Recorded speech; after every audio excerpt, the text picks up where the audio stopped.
Graças, pais queridos, tudo bem com vocês? Meus irmãos, hoje nós vamos iniciar mais uma aula da nossa disciplina Profetas, módulo 2.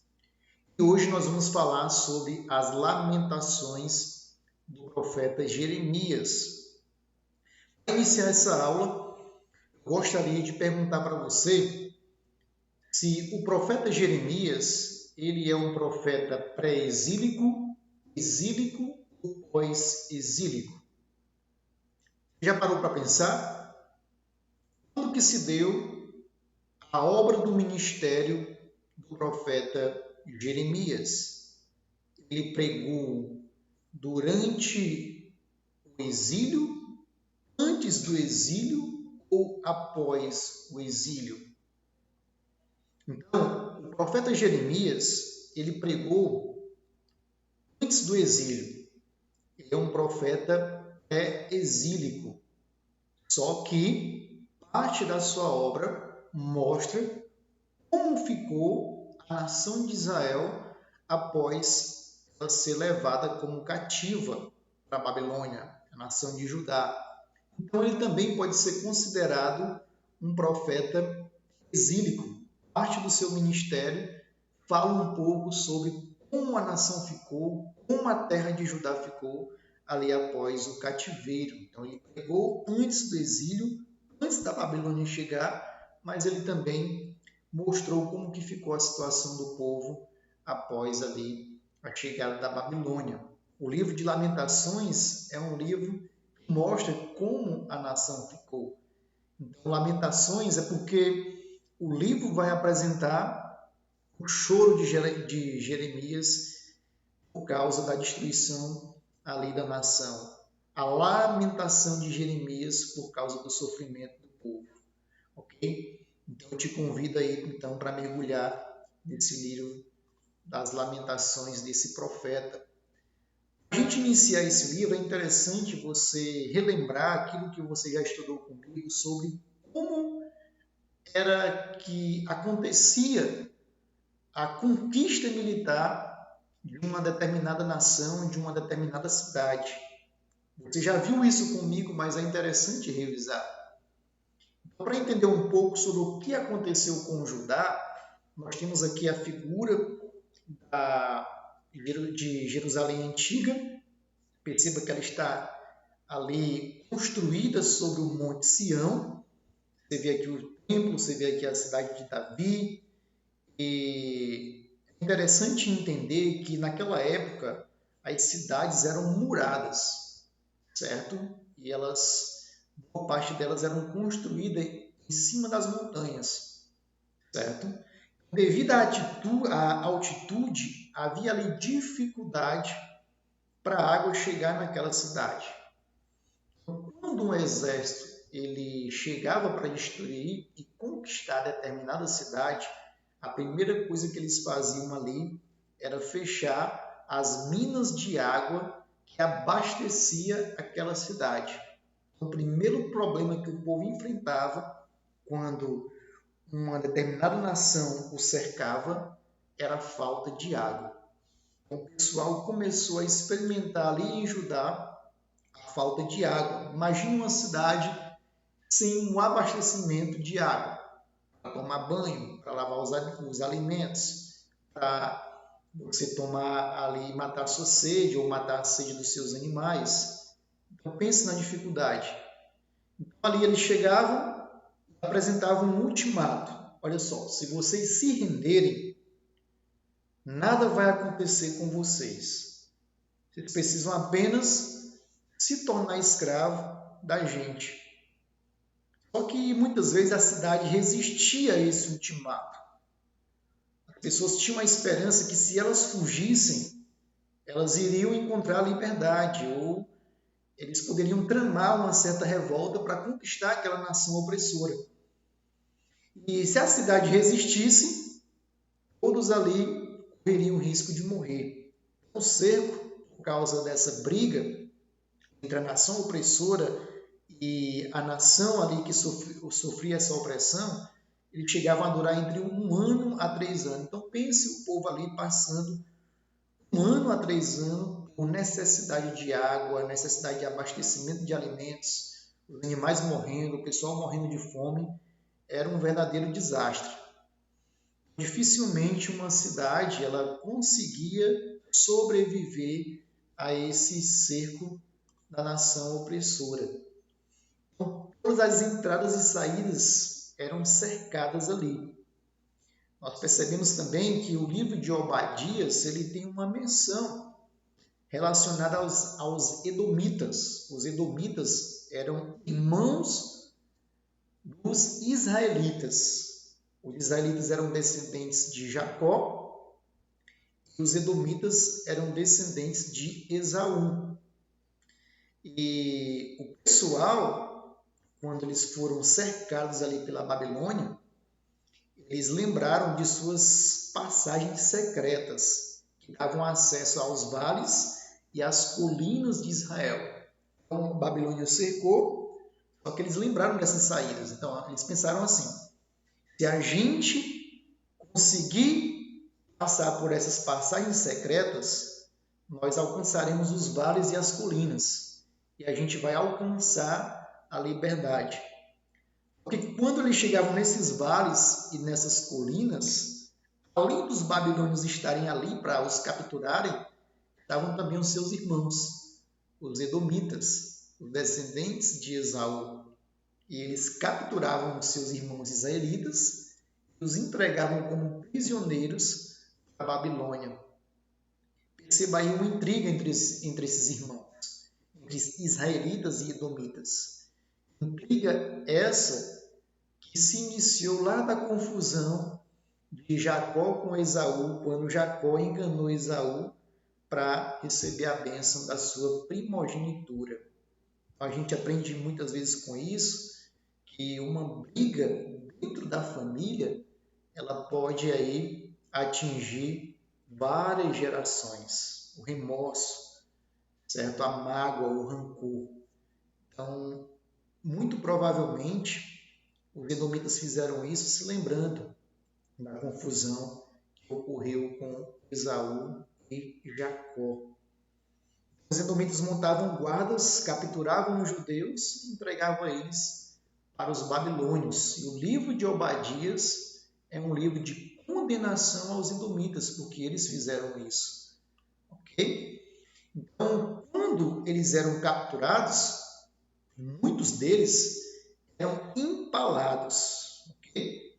Então, você percebe aqui que crueldade acontecia com aquelas pessoas que eram capturadas. Então, uma estaca era colocada aí no reto da pessoa, do reto até a boca, essa pessoa era enfiada na terra, e ela era posta ali como exemplo daquilo que iria acontecer com os outros se eles não se rendessem.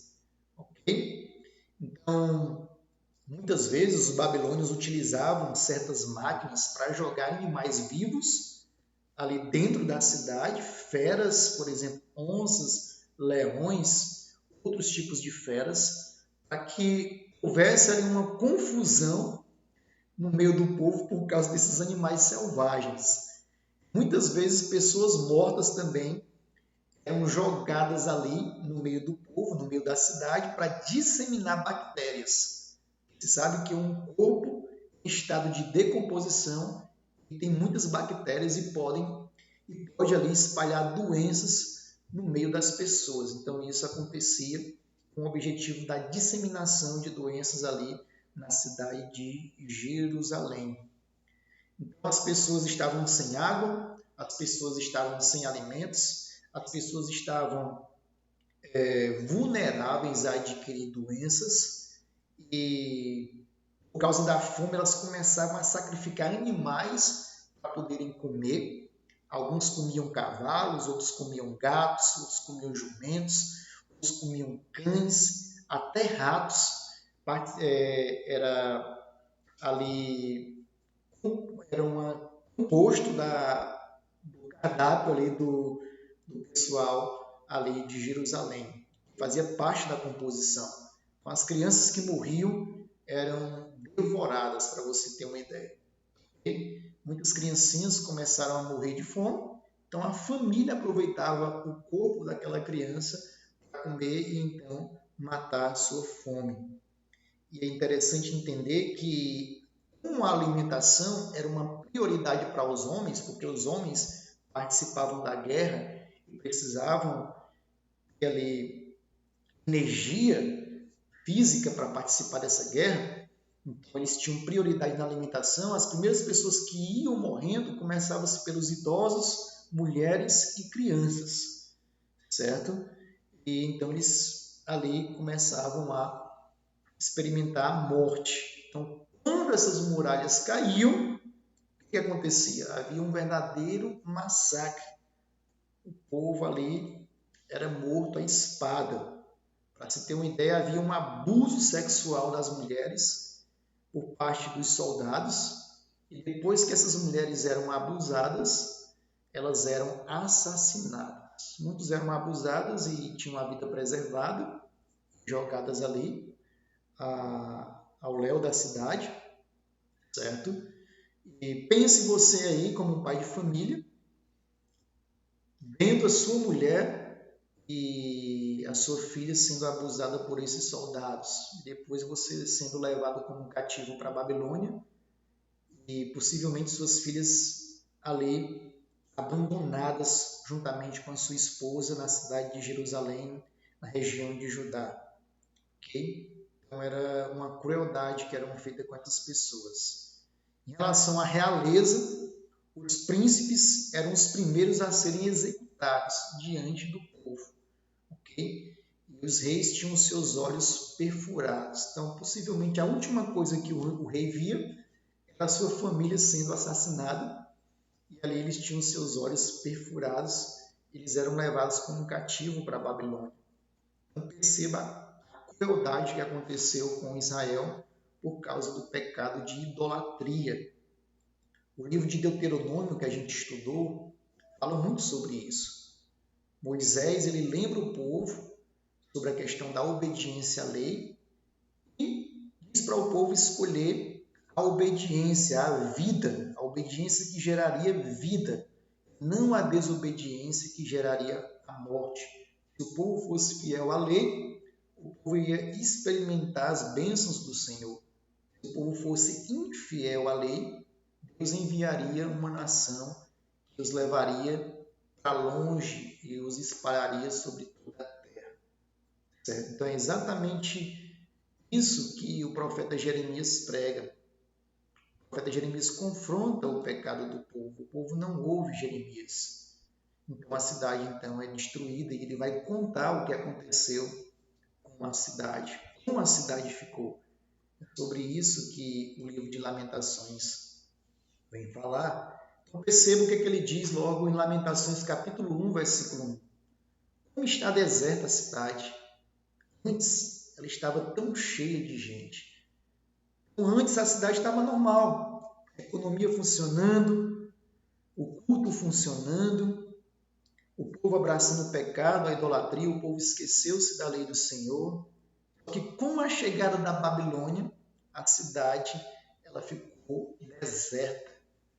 Ela se transformou em uma cidade fantasma.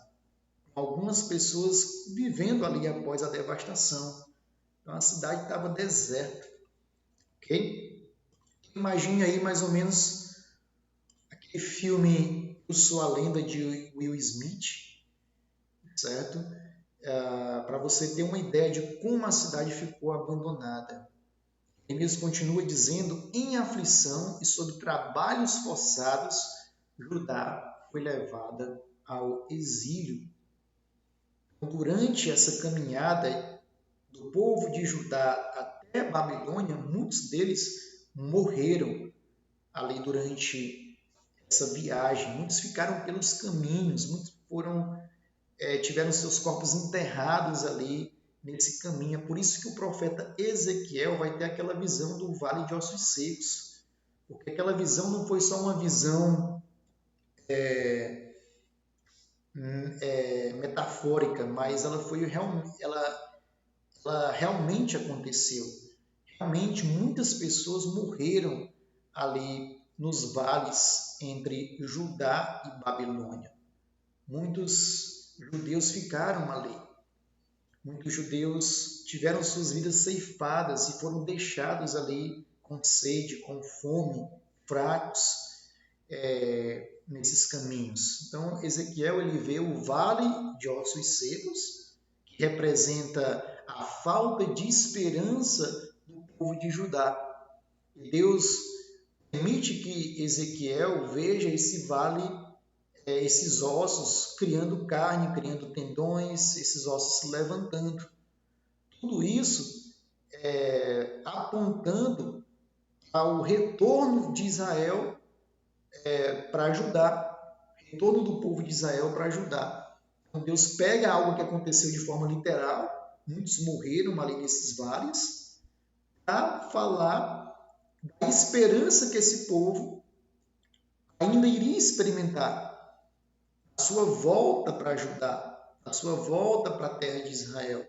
Então os ossos começam a ganhar vida, representando a volta desse povo para ajudar e a volta do povo experimentar aí o relacionamento com Deus novamente. Okay? E Jeremias continua dizendo: seus sacerdotes gemem, suas moças se entristecem. Então, os sacerdotes que abraçaram a corrupção agora estavam sofrendo as consequências. Agora eles gemiam a dor, gemiam o julgamento de Deus. As moças começaram a se entristecer.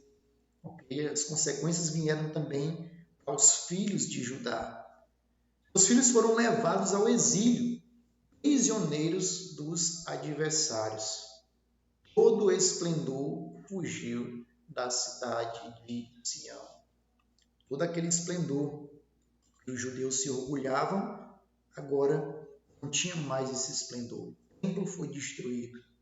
Os bens do templo, os copos de ouro, as taças de ouro, o candelabro, a arca da aliança foi levada como peças ali agora da Babilônia. Os filhos foram levados como prisioneiros. E aqui vai o profeta Daniel, vai ser levado como cativo para a Babilônia. Ezequiel foi levado também como cativo para a Babilônia, entre outros, certo? Você vê ali a Esté, certo? Ela a história de Esté já acontece ali na peça, após a Babilônia ser destruída, tudo isso em consequência do cativeiro, certo? Então, todo esse esplendor, todo o orgulho judeu caiu por terra, em punição. O povo que se orgulhava de um relacionamento com Deus, por causa desse pecado, Deus destruiu o orgulho de cada um. A cidade estava destruída e abandonada. Jeremias continua: o adversário saqueia todos os seus tesouros. Ele viu nações pagãs entrarem em seu santuário. Santuário onde se entrava ali apenas os levitas, o sacerdote, o sumo sacerdote. Deus permite que pagãos entrem nesse santuário, como uma forma de dizer: eu abandonei esse templo. Eu não habito mais nesse templo por causa do pecado do meu povo. E porque eu não habito, qualquer um pode entrar. O povo manchou o meu templo com o seu pecado. Então, tudo aqui vai ser destruído. Eu não estou mais presente nesse culto. Eu não estou mais presente nessas festas. Eu abomino isso. O meu povo pecou, zombou de mim. Então Deus traz uma punição de forma irônica. Ele permite que pagãos entrem nesse templo. Um templo que somente os levitas poderiam entrar, o sacerdote e o sumo sacerdote. Então a destruição foi tão tremenda que o povo, para sobreviver, como diz Jeremias aqui, eles precisavam trocar os seus bens, como por exemplo os tesouros, por comida. O povo vendia os seus bens para poder ali tomar o café, almoçar e jantar. E aí Jeremias vai falar que é por isso, por tudo isso que aconteceu com a sua nação, que ele chora. Ele diz: as lágrimas inundam os meus olhos. E por isso que o nome do livro é Lamentações. Ele se lamenta aquilo que aconteceu com a sua nação. Ele chora. Os meus sacerdotes e os meus líderes perecem na cidade, enquanto procuravam comida para poderem sobreviver. Você vê aqui a dificuldade de se encontrar comida para o povo sobreviver. Muita gente padecendo por falta de comida. Havia fome ali na terra.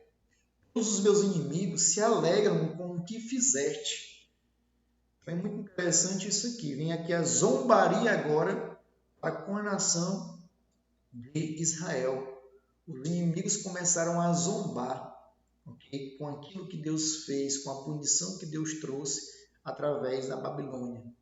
E aí ele meio que utilizando-se de um desejo imprecatório, ele diz que a maldade deles seja conhecida diante de ti, Senhor. Faze com eles o que fizeste comigo. Ele deseja o mal ali para aquelas nações que zombavam deles, para os inimigos de Israel. Isso lembra muito o salmo imprecatório. O que é um salmo imprecatório? O salmo imprecatório é quando o salmista ele deseja a punição de Deus sobre os seus inimigos. Okay? Deus ele é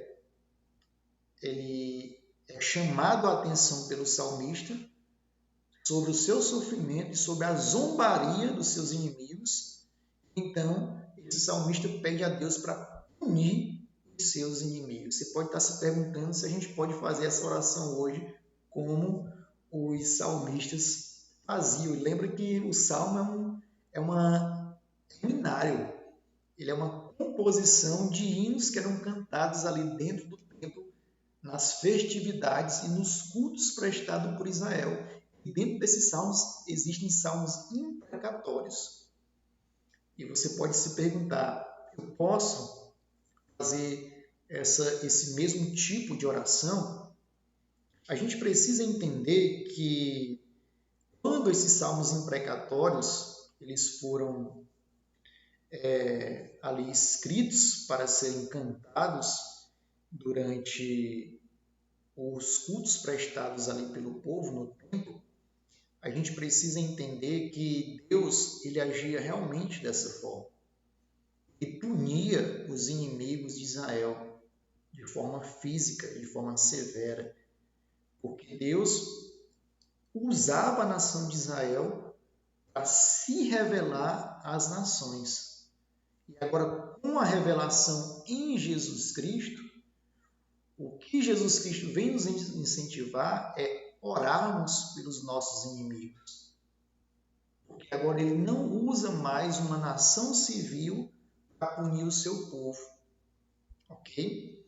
E chegará um dia que ele vai punir todos aqueles que perseguem o seu povo. Ele vai punir aqueles que zombam da igreja, ele vai punir aqueles que perseguem a igreja. Então, hoje, o ensinamento de Jesus é para orar por aqueles que nos perseguem. Mas Cristo, a palavra de Deus deixa claro que vai chegar um momento em que essas pessoas que perseguem a igreja serão punidas. Ok? Irão experimentar o julgamento de Deus, certo? Então, sem piedade, o Senhor devorou todas as habitações de Jacó. Então, eu sublinhei aqui o termo o Senhor, para a gente entender que nada saiu do controle de Deus, que não foi a Babilônia em si que invadiu Judá. Na verdade, foi Deus quem usou Nabucodonosor com as suas tropas para trazer juízo a Judá. certo? Então, em sua ira, Deus destruiu as fortalezas da filha de Judá, derrubou ao chão e desonrou os seus reinos, o seu reino e os seus líderes. Então, é Deus quem está aqui no controle da punição de Judá, não é a Babilônia. A Babilônia é um cachorro na coleira de Deus. Ela só vai até onde Deus permite que ela vá. Ok? Então foi o Senhor que trouxe punição por causa do pecado do povo. Certo? Então, a gente precisa entender que é isso que acontece quando uma nação se rebela contra o Senhor. Quando o povo se esquece do Senhor.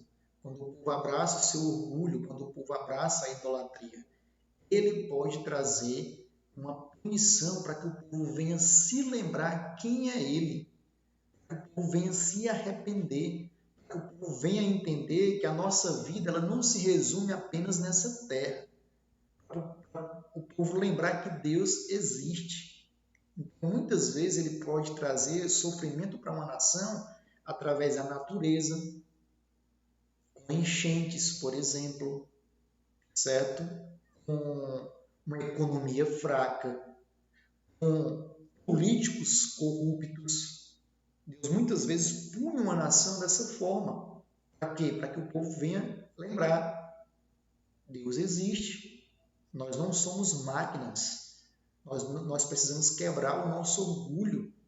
Nós precisamos nos arrepender dos nossos pecados, da nossa idolatria. Nós precisamos nos voltar para Deus. Muitas vezes, quando a natureza geme, é Deus tentando lembrar o ser humano sobre os seus pecados, que ele precisa se arrepender. Muitas vezes, quando somos presenteados com líderes que exploram o povo, é Deus dizendo, não confie em líderes, confie em mim. Okay? Eu sou a solução para a paz que vocês tanto desejam experimentar. Ele continua, ele massacrou tudo que era agradável contemplar. Então, Jeremias é muito direto e muito forte aqui em suas colocações. Ele diz, ele massacrou. É como se Deus pisasse sobre a nação de Israel, sem piedade, para trazer julgamento ao povo. Ele destroçou a sua morada, destruiu o seu local de reuniões, ele destrói o templo, seus locais de reuniões. Ele não quer mais ser adorado ali por causa da corrupção do culto. O povo corrompeu o culto. O povo vivia uma vida dentro do templo e uma outra vida fora do templo. Ele fez esquecidas suas festas físicas, os seus sábados, e rejeitou o rei, a figura política de Israel, rejeitou a figura religiosa, rejeitou o sacerdote. Isso é muito interessante, traz um grande ensinamento. A gente precisa oferecer um culto honesto ao nosso Deus. Porque ele não vai aceitar um culto de uma pessoa que vive uma vida imoral lá fora. Ele não vai aceitar uma festa oferecida a ele de uma pessoa que vive uma vida sem arrependimento. Nós precisamos viver uma vida de arrependimento diante do Senhor para ele aceitar o nosso culto. Porque não dá para ser falso diante do Senhor. Então perceba a grande importância de uma figura política em uma nação e a grande importância da figura religiosa dessa nação. Então, uma nação que tem uma figura política temente a Deus, uma figura religiosa na figura dos pastores e obreiros, temente ao Senhor, essa nação ela vai colher bênçãos do Senhor, porque o povo está sendo dirigido a adoração e arrependimento ao Senhor. Agora, uma nação onde os seus políticos, prefeitos, vereadores, presidente, deputados, senadores e até mesmo os juízes que são corruptos e rejeitam o arrependimento diante dos ensinamentos ao Senhor, uma nação onde os sacerdotes, as figuras religiosas são corruptas, é uma nação que realmente vai experimentar a punição e o julgamento do Senhor. É uma nação onde as pessoas irão experimentar uma rejeição por parte do Senhor. Então, como cristãos, a gente precisa orar pela nossa nação, para que Deus levante homens sérios na política, para que Deus levante homens sérios para dirigir as igrejas espalhadas pelo Brasil, para que essa nação desfrute dos ensinamentos de Cristo Jesus. Então, o Senhor rejeitou o seu altar e abandonou o seu santuário. Entregou aos inimigos os muros dos seus palácios. E eles deram gritos na casa do Senhor. O Senhor está decidido a derrubar os muros da cidade. Suas portas caíram por terra.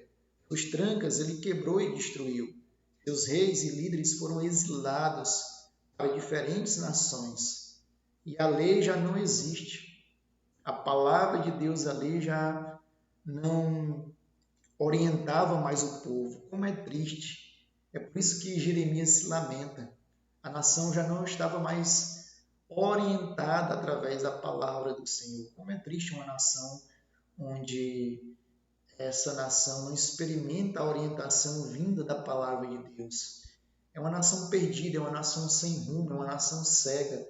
É por isso que o povo brasileiro precisa ouvir do Evangelho de Jesus Cristo, para ele receber uma orientação sadia, porque somente o Evangelho de Jesus tem palavras que nos conduzem a uma vida abundante, uma vida que agrade a Deus.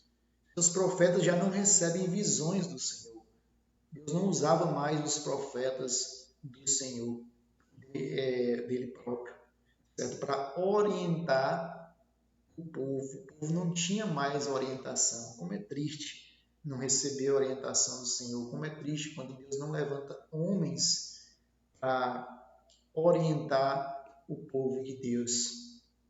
Como é triste o povo não ter uma grama verde ali para se alimentar, só comer palha seca, em relação à palavra de Deus. Os líderes da cidade de Sião sentam-se no chão em silêncio, sentam-se no chão em desespero, despejam pó sobre a cabeça em sinal de tristeza e usam veste de lamento. As moças de Jerusalém inclinam a cabeça até o chão. Crianças e bebês desmaiam pelas ruas da cidade. Eles clamam às suas mães: Mãe, onde está o pão para a gente comer? Onde está o vinho das refeições? Suas vidas desvanecem sobre os braços de sua mãe. Olha só que tristeza, os filhos passando fome, sem ter o que comer. Ele continua novamente aqui, dizendo: as visões dos seus profetas eram falsas e inúteis.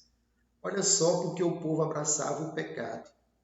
Porque havia muitos profetas falsos, corruptos, lobos travestidos ali de ovelhas. Tinham falsas visões, visões inúteis. Eles não apresentavam o pecado do povo para evitar esse cativeiro. As mensagens que eles deram eram falsas e enganosas. Esse é o perigo das igrejas abraçarem um falso evangelho no Brasil. Um falso evangelho que alimenta o ego das pessoas e fazem as pessoas entenderem que estão agradando a Deus sem estarem agradando a Deus. Faz as pessoas entenderem que são salvas sem elas serem salvas. Então a gente precisa ter muito cuidado em relação a esses evangelhos pregados muitas vezes por esses pastores famosos da internet. Todos os seus inimigos escancaram a boca contra você. Eles zombam, rangem os dentes e dizem: nós a devoramos. Este é o dia em que esperávamos, e eis que vivemos até vê-lo chegar.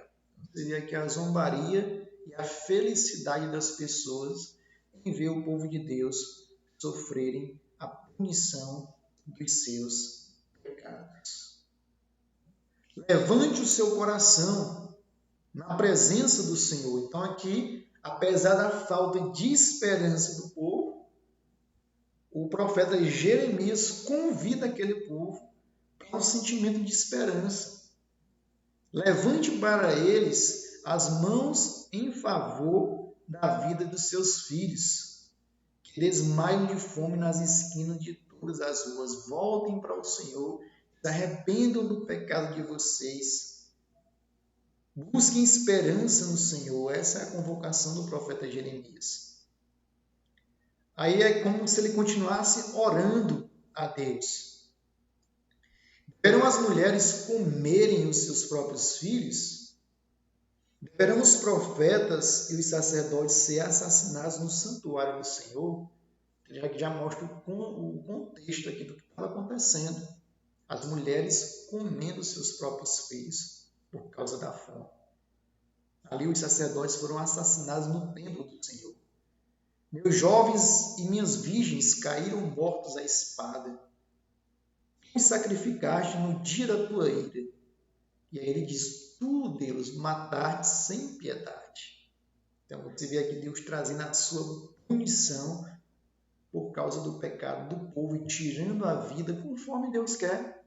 Porque ele tem esse poder de dar a vida como ele quer, de tirar a vida da forma como ele quer. Ele continua sendo Deus, um Deus santo, um Deus amoroso, um Deus também que se ira contra o pecado do seu povo, tirando a vida desse povo, se preciso tirar, para tirar esse câncer do pecado da geração posterior, que é para adorar esse Deus. Ok? Então, continuando, mesmo quando chamo ou grito por socorro, ele rejeita a minha oração. Então, o profeta Jeremias aqui mostra que Deus rejeitou o povo, até mesmo a oração de um homem piedoso, um homem que temia a Deus por causa do pecado dos outros, Deus rejeitou. Entenda que quando você peca, ou quando nós pecamos, nós não pecamos só contra nós. O prejuízo não vem só para a gente. O prejuízo atinge até aquelas pessoas uma vida piedosa e santa diante do Senhor. Você vê aqui um Jeremias, um profeta temente ao Senhor, um profeta que era usado pelo Senhor para pregar a sua palavra. Chega ao ponto de dizer que Deus rejeitou a sua oração por causa do pecado do povo. Então, quando nós pecamos, não é só a gente que sofre as consequências do nosso pecado. A igreja toda sofre a consequência do pecado de uma só pessoa. Quando nós pecamos, não somos só nós que sofremos essas consequências.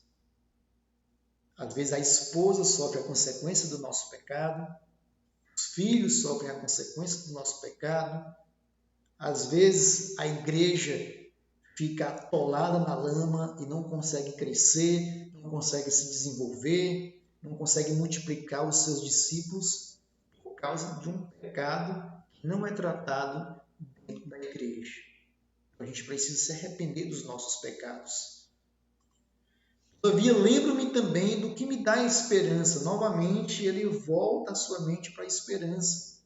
Qual é a esperança? Graças ao grande amor do Senhor, é que nós não somos consumidos, pois as suas misericórdias são inesgotáveis. Então, sabe por que você amanheceu vivo hoje? Sabe por que você não amanheceu morto?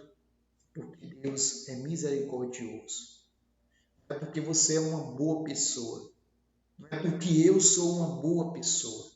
É porque Deus é misericordioso. Hoje é um novo dia que Deus criou e nos deu a oportunidade de viver, para se arrepender dos nossos pecados, pedir perdão, pedir a misericórdia do seu Espírito Santo, para nos fazer mais parecido com o seu Filho Jesus Cristo. Hoje, Deus nos abençoou com mais uma oportunidade da gente se arrepender dos nossos pecados. Ele é misericordioso e por isso nós não somos consumidos. Não somos consumidos não é por causa das nossas boas obras, é porque Deus é misericordioso. Então, continuando aqui. De tanta sede, a língua dos bebês gruda no céu da boca deles. Olha só que tristeza. Os bebezinhos com a língua colada no céu da boca porque não tinha água para beber. As crianças imploram pelo pão, mas ninguém consegue atender essas crianças. Elas estão passando fome. Aqueles que costumavam comer comidas finas passam necessidade nas ruas. Até os ricos foram atingidos. Aqueles que se adornavam de púrpura hoje estão prostrados sobre montes de cinza. Os que foram mortos à espada estão melhor do que aqueles que morreram de fome. Ou seja, aqueles que foram mortos à espada estão melhor do que aqueles que passam fome. Com as próprias mãos, mulheres bondosas cozinharam seus próprios filhos que se tornaram sua comida. Então, isso aí é uma imagem de uma mãe pegando o seu filho, colocando dentro de uma panela, ok? Esquentando a água para comer esse filho. Ok? Talvez, se você caísse aí de um avião em uma selva e sobrevivesse a essa queda, talvez pela fome você comeria a carne ali de um ser humano que caiu junto com você naquele avião. A fome pode fazer isso, mas você comer o seu próprio filho é uma dificuldade maior, é uma questão emocional ali. A fome era tanta que essas mães comiam os seus próprios filhos. Okay? Jeremias não deixa claro aqui se a mãe assassinava o próprio filho para poder comer. Não há essa clareza aqui no texto. Mas ele deixa claro que muitas crianças morriam de fome. Possivelmente a criança morria de fome e essa mãe comia o próprio filho ali para poder não morrer, para poder ter o que comer. O próprio Senhor os espalhou, ele já não cuida deles. Então Deus espalhou ali o povo, certo? O povo de Israel, por vários países. E ali eles vão, nesses vários países, muitas vezes eles vão criar o seu próprio comércio, eles vão aprender uma outra língua. Muitos vão desejar voltar depois do cativeiro, outros vão desejar ficar, ok? Certo? Perceba que quando o livro de Esté é escrito, o cativeiro já tinha se passado, certo? E aí, isso significa que muitos judeus estavam ali com a sua vida normal, com a sua vida cotidiana normal ali. Então, continuando aqui, cada passo nosso era vigiado, nem podíamos caminhar nas nossas ruas. Então, isso é muito interessante. Eles eram vigiados constantemente. Os nossos perseguidores perseguiam-nos por sobre as montanhas, ficavam de tocaia contra nós no deserto. Muito interessante isso. Ele continua: ó cidade de Sião, o seu castigo um dia vai terminar. O cativeiro vai terminar. O Senhor não prolongará o seu exílio. Ok? Nossas casas foram entregues aos estrangeiros. Somos órfãos de pai. Nossas mães são como viúvas. Temos que comprar a água que bebemos. Nossa lenha só conseguimos pagando. Conseguimos pão arriscando a vida, enfrentando a espada no deserto. Então perceba, para conseguir pão, eles arriscavam a própria vida viajando ali pelo deserto para conseguir alguma caça, alguma coisa para comer. Nossa pele está quente como um forno febril de tanta fome. As mulheres têm sido violentadas em Sião e as virgens na cidade de Judá.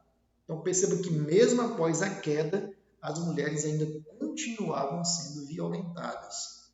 Os líderes foram pendurados por suas mãos, os jovens cessaram as suas músicas.